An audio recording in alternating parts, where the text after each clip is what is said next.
Hello, good morning, good afternoon, or good night, whatever part of the world you are watching APCYS 2021. My name is Liliana, and I will be joining you throughout this amazing event, the Asia Pacific Conference of Young Scientists 2021. So let's start this beautiful day with another interesting conference about open source software as a key in humankind development by Mr. Gustavo Muñoz.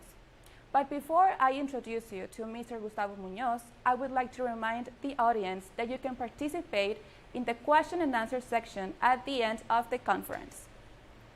So it is a pleasure now to introduce you to Mr. Muñoz. He is an industrial and systems engineer, a systems developer, entrepreneur, and aspiring artist. Anagramma, his first project, is a renowned branding agency through which he developed his restaurant projects. He is part of software and database science businesses promoting social responsibility. He has been recognized for his open source type 1 diabetes related to software projects and built himself an artificial pancreas that gave him the opportunity to become a TEDx speaker. So welcome, dear Mr. Muñoz. We are very glad to have you today. The mic is yours.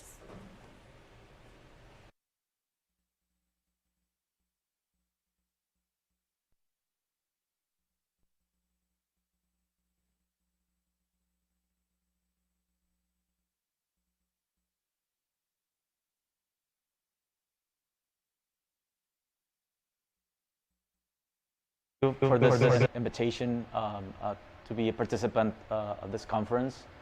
I would like to begin the conference. Can you please set up the presentation, please, on the screen? I'm not seeing it.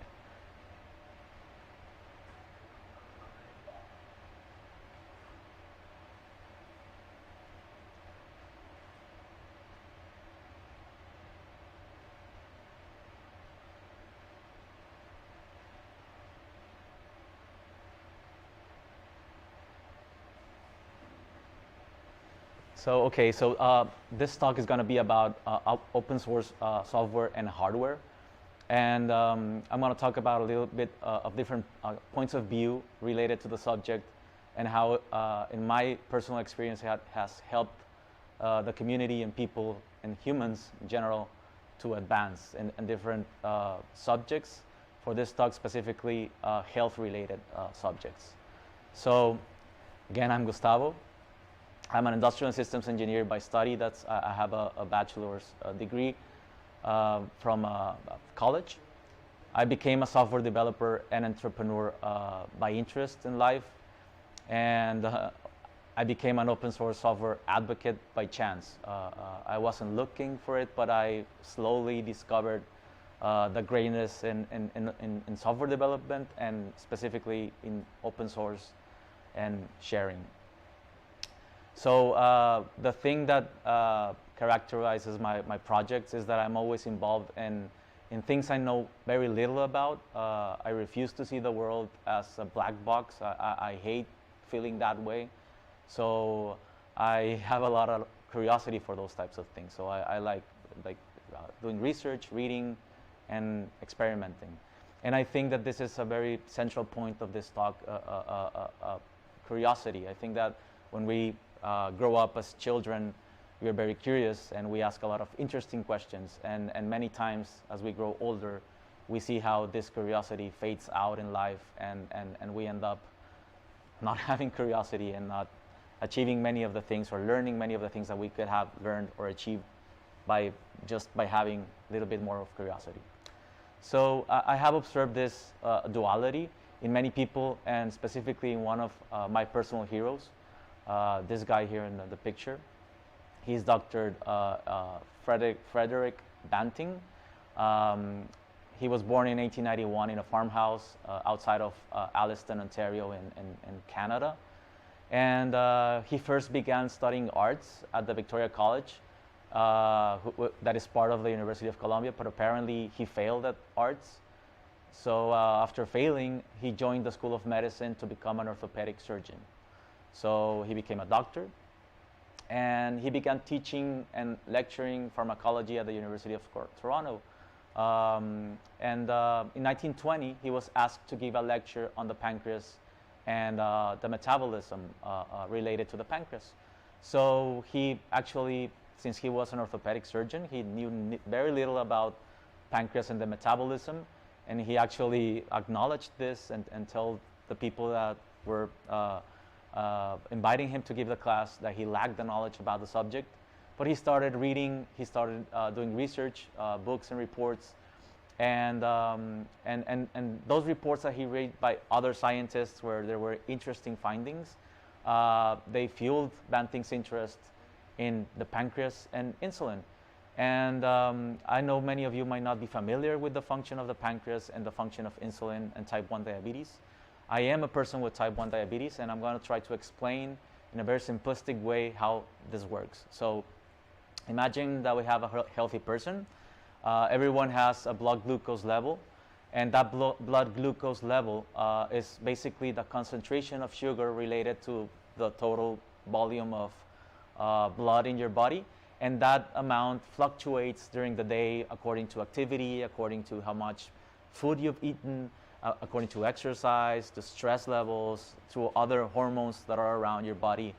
And it's a very, very, very complex system. And I'm gonna, if there's like an endocrinologist looking at this presentation, I apologize, because I simplified it a lot just to make it clear what the pancreas and what insulin is. So I'm going to start with the stomach.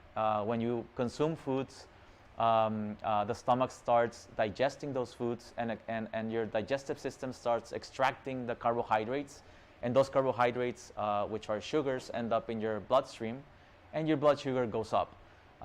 When this happens, the pancreas becomes alert about this, and it releases a hormone called insulin. And the hormone, the function of the hormone is help your body return to a normal blood glucose level. In comparison, a person with type 1 diabetes, my autoimmune system attacks the cells that produce insulin, so my pancreas is basically dead. It has other functions still, but this function to control blood glucose level is not working. So when I digest foods and my stomach absorbs carbohydrates, my blood glucose levels goes up, and there's nothing that can stop that blood glucose level from continue going up. And that is very dangerous to your health. So Banting knew about this disease at the time 100 years ago. When a child became ill from diabetes, they just lived for a couple of months and they then passed away, they died. So Banting began experimenting on how to extract the insulin from a pancreas of animals so that he could maybe use that insulin and use it on actual type 1 diabetes patients and save their lives. So he and Dr. Charles Best developed a novel way of extracting insulin from the pancreas of animals, and this was a very important discovery. They succeeded at it. Remember, this guy was an orthopedic surgeon. He knew little about the pancreas and insulin, but he got very interested and curiosity fueled these advancements to start experimenting around the pancreas and the insulin. So on January 1922, almost 100 years from now, the first injection of insulin was given to a 14-year-old child named Leonard Thompson, which is this kid on the picture. And he was able to survive after this thanks to insulin. So the function of insulin is basically your blood glucose level is up. You take a syringe, you fill it up with insulin, calculate the amount, inject yourself with insulin, and that helps your blood glucose levels come down again. But you know, it saves your lives, but it requires a lot of thinking by yourself, of being very conscious about your blood glucose levels and the amount of insulin that you require. And that is also a very mind-intensive task that you need to be doing constantly around the day. So the incredible thing that these two doctors did was that they sold the patent for insulin to the University of Toronto for one Canadian dollar. I think they received $1 each. And since the university was not a pharmacological company, they allowed Eli Lilly to produce the insulin in exchange for 1-year distribution monopoly around the world. So this is where companies come in, and after people develop innovations, then companies can come in to make these innovations available for everyone. So that is like a sale point for companies. But one of the main ideas of this talk is that not all innovations belong to corporations. And this is something that we have been taught through our lives, that great innovations happen inside companies. Yeah, some of them do, but not all of them belonging to corporations. And this is a main idea of Professor Eric von Hippel. He's an economics professor from MIT in the United States, and he has written a book called Free Innovation, and where he talks about these subjects of free innovation, he calls. So just like the work developed by Dr. Banting and Dr. Best, and for me, it raises the question: why do people develop innovations? And I always come back to this idea that it's about having curiosity and the things that you know little about, trying to learn about them and experimenting and developing new ideas. So again, I was talking about how difficult it was for ourselves, people with type 1 diabetes, to calculate the correct amount of insulin to give yourself. Because if you give too much insulin now, you can also get into a very low blood glucose level where you can lose consciousness and you can even die. And this happens, this is a common cause of death for people with type 1 diabetes, where you miscalculate the amount of insulin that you need, and you can end up in the hospital or worse. So a healthy person blood glucose line looks like the graph above, where it's stable. It has some variations whenever you eat sugars, candy, or things that are high in carbohydrates. But the graph below, if you see, has a lot of variation, and that is because you're always, during the day, you always have to make decisions, conscious decisions about the blood glucose control, and it's very tiresome and it's difficult. So I was very unhappy about this like 5 or 6 years ago in 2014. It's actually 6 or 7 years, sorry. I was very unhappy about this, and I was mainly unhappy because being 2015, after insulin was discovered in 1921, and years passed, and humankind, we have flown to the moon. We have developed a lot of amazing technologies. Our cell phones can identify our face and do incredible things. We have driverless or autonomous cars around the street. And for me, it couldn't be possible that we couldn't have a device that could automate the infusion of insulin into my body. This is the advancement of the technology from 2003 to 2010. Each device that you see on the picture is a new version, a new generation of the device. But if you look at them physically, they are exactly the same. And in my experience using each device, the only thing that changed from one device to another was very small tweaks in software. And for me, this is when I learned about planned obsolescence. When companies have that technology, or you feel that they have the technology and the patents, but they develop the technology slowly, so you have to buy the devices year after year, and while your quality of life suffers from that. So this was something that myself and other people in that type 1 diabetes community knew about and suffered. And we felt that diabetes technology was like a black box with no interest in the patient's need. I needed to follow the instructions, and I needed to push buttons to make the device work. And there was no connection to the internet, so I couldn't tell my wife or somebody in my family if I was in danger, if my health was in danger. And I depended on myself and on being conscious about it. And it's very difficult, especially when you're asleep, where you cannot wake up to be conscious about your blood glucose and make health decisions related to that. So, oops, I think the controller disconnected. Yeah, it's not working. So I don't know if you can push to the next slide, please. Or is the computer stuck? Okay, so again, seeing it's working now. Thank you. So looking at Eric von Hippel's book again, he also says that some innovations arise around their need to solve problems in our lives, very personal problems, real issues that really affect us. And this was the technology at the time. The device on the left is a insulin blood glucose monitor that extracted blood glucose readings from my blood every 5 minutes. And I could be conscious about those, but the device on the right, which is the insulin pump, which I still have myself and I'm still using here, is not automated. So I need to push the buttons to react to that insulin level. So people obviously started developing technologies on their free time. Some people develop hardware, some people develop software. But all of these devices were, the important thing here is that they were freely, openly published so that other people could use them.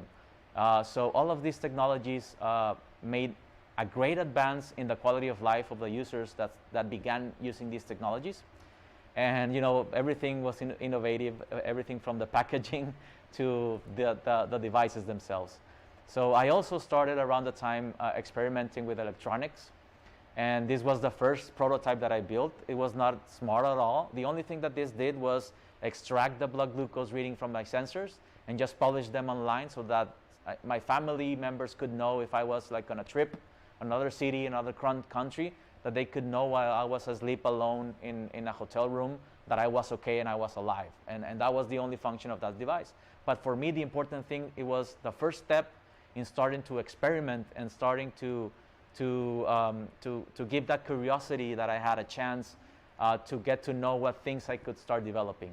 So after this, I think it froze again. So these devices I started developing, and what happened was that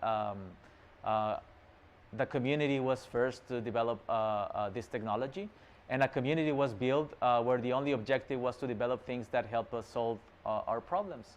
So this happened in 2014, and then like 4 or 5 years had passed by before companies started producing systems that started or began to look something similar to automation and internet connected. But it was first developed by the community, by the patients, by the people suffering from that disease.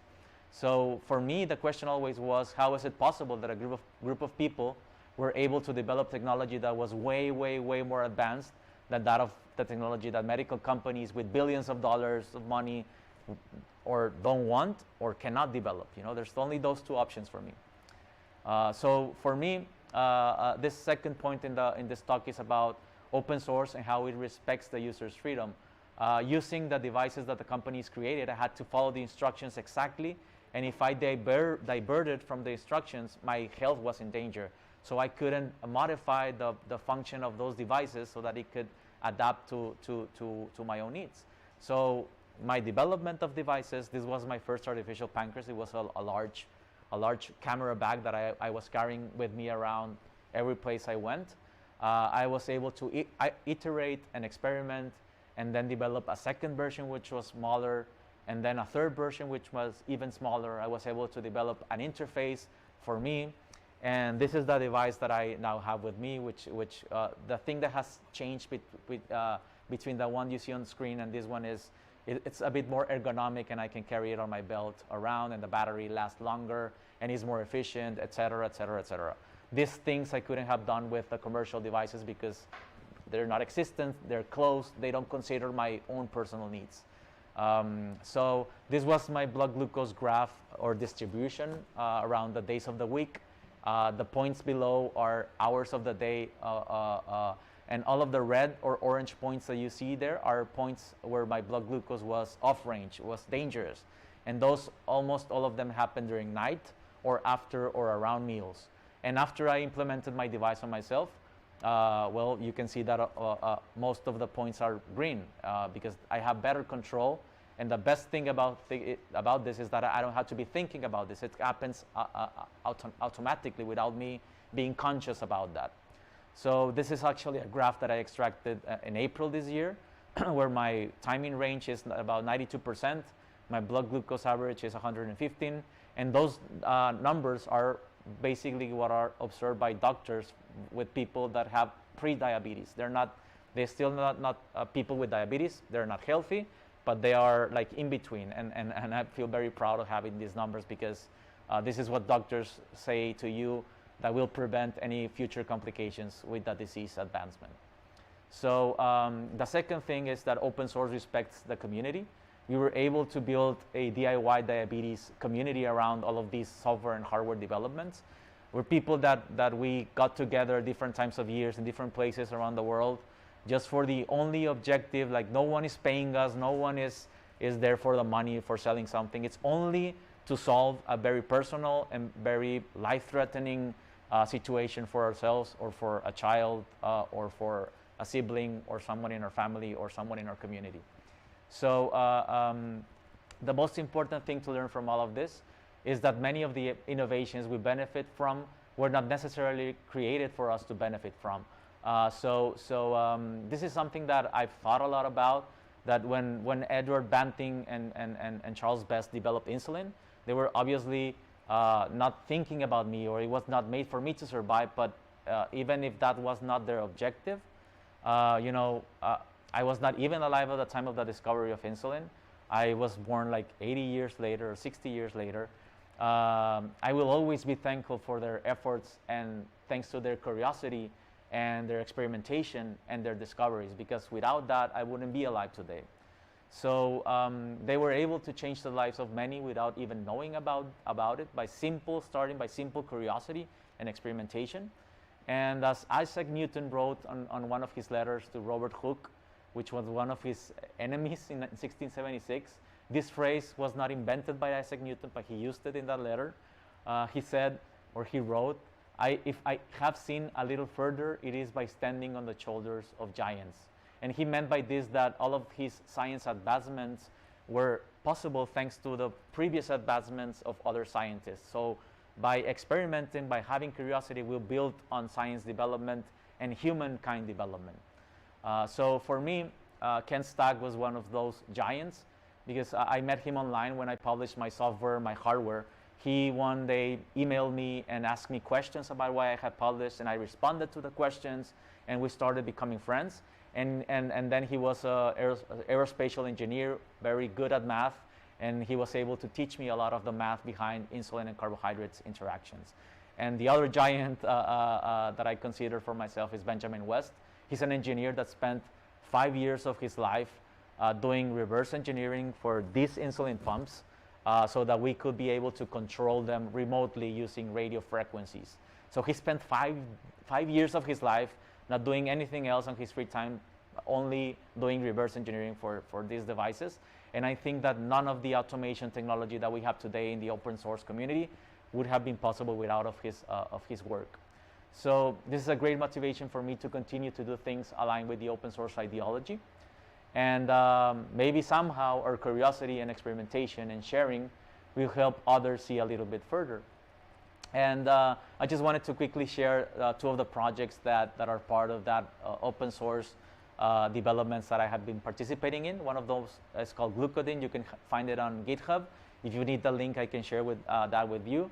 But it helps you understand the interactions between carbohydrate absorption and insulin absorption in a person's body. And it helps you understand, when you have type 1 diabetes, how to decide the correct amounts of insulin to give yourself according to the amounts of carbohydrates that you have consumed during the day. And the second one is a system that we developed to function as a simulator for people developing systems to automate insulin delivery. Before testing them on themselves, they could test them in silico or in software, and they can make sure that the software works as it is supposed to before testing it on a real human living person, So for me, the invitation just before closing this talk is to invite you to do something open source. It could be a project that you discarded some time ago, or it could be a project that you need help with, and that you will be amazed to discover that other people around the world may have been thinking about the same issues, or may have been trying to look for somebody else that's working on something that's similar to what you're working on. So thank you. I don't know if there's going to be questions, I think.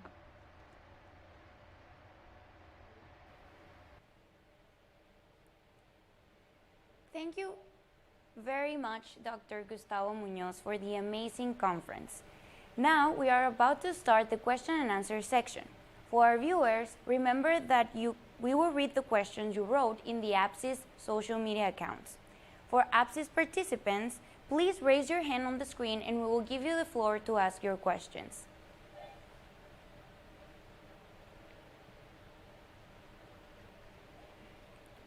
Okay, we have a first question.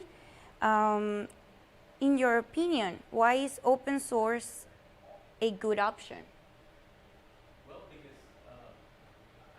because okay, I think open source is misunderstood as free software, free of charge software, but it's less about that and it's more about giving people the freedom of decision.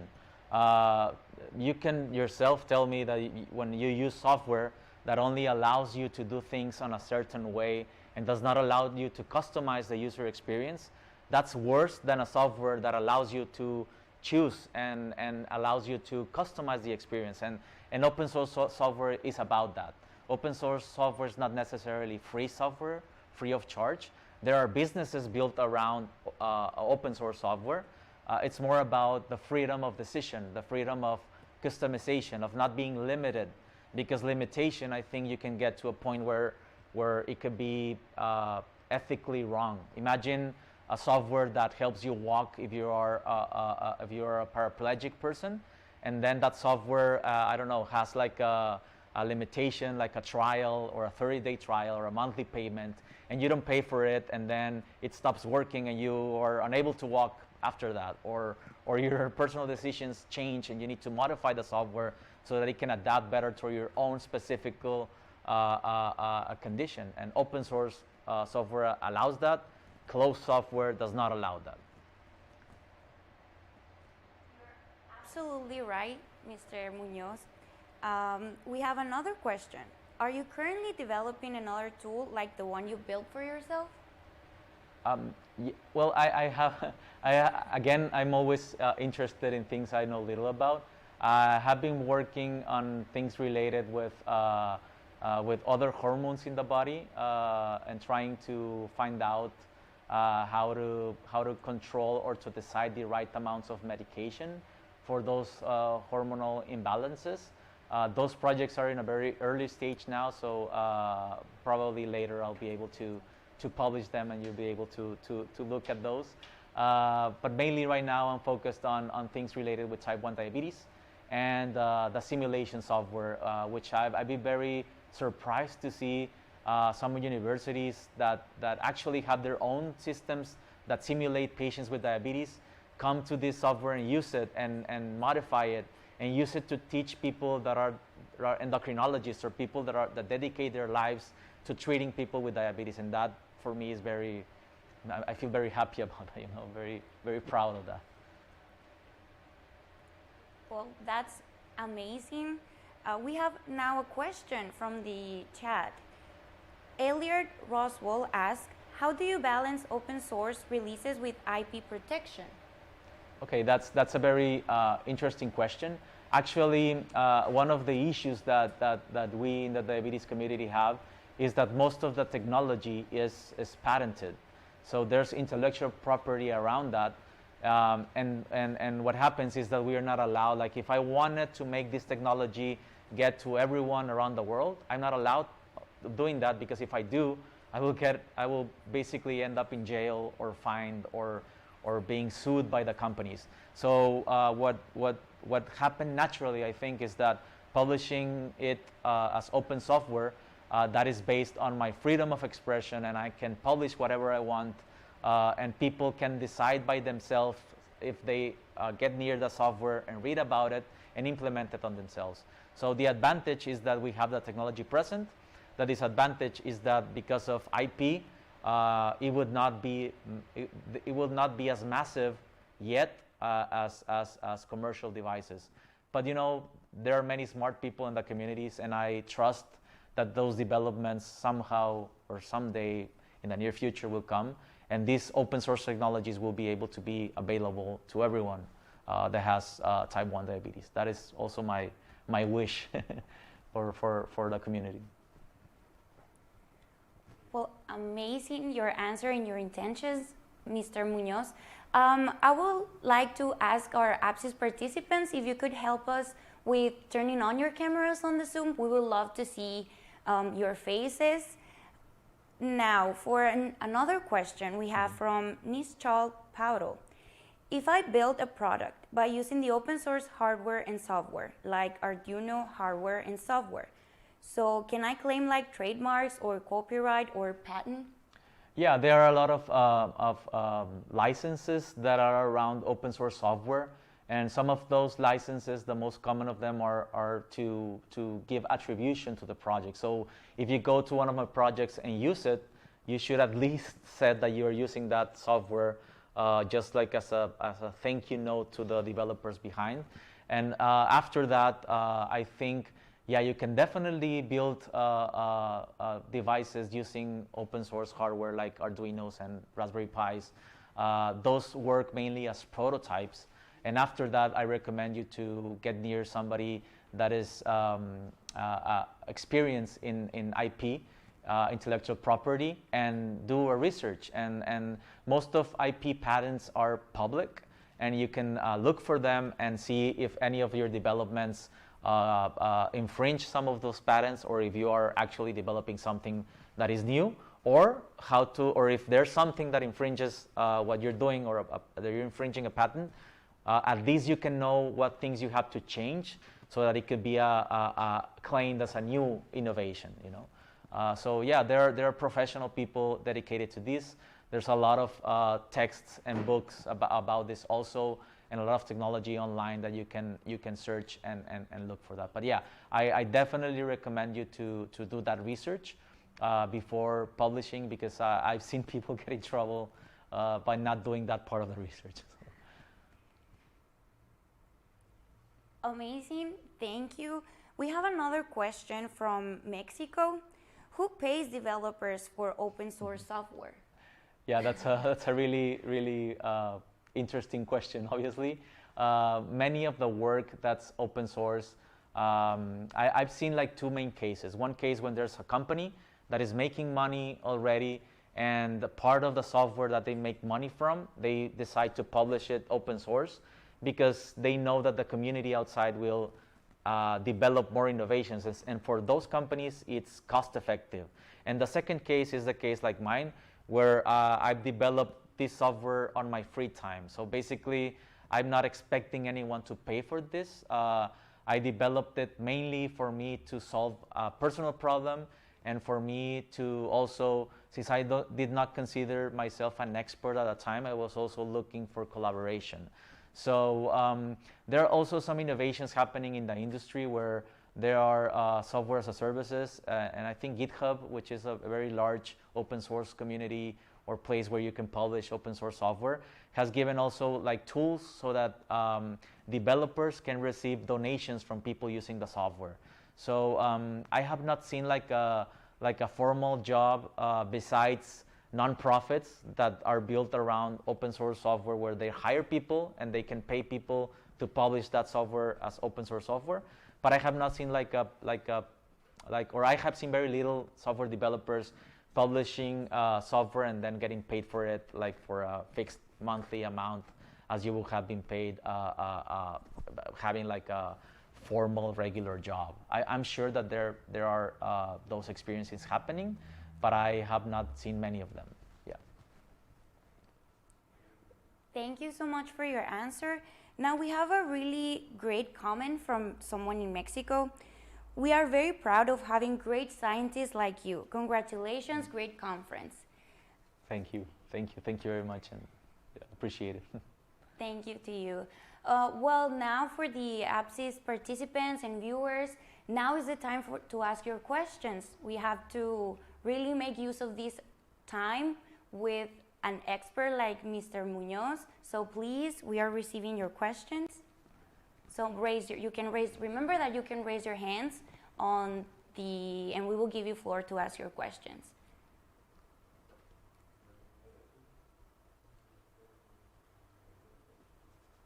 So yeah, also another thing that I always do when I give these types of talks is invite people to participate. I think there's like a thinking that open source software is like giving away your ideas, and that your ideas are unique, and that other people with we'll patent them and use them to make billions of money and become rich. And I think that we need to stop thinking like that and thinking that, again, maybe you will not publish everything open source. Obviously, we need to live from something. We need to generate income and pay our bills. But I think that experimenting with this will be something that will blow your mind and will make you discover many things that you didn't know existed before getting into something like this. So yeah, if you can try it, like, I really invite you. If you need help with that, you can contact me and I will happily help you start publishing open source software. Thank you so much, Mr. Muñoz, for those amazing words of encouragement. Would you like to add something else?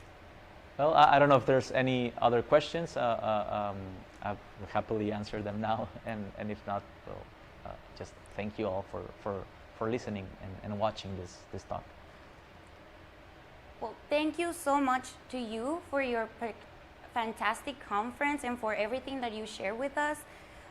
Thank you for everyone who participated.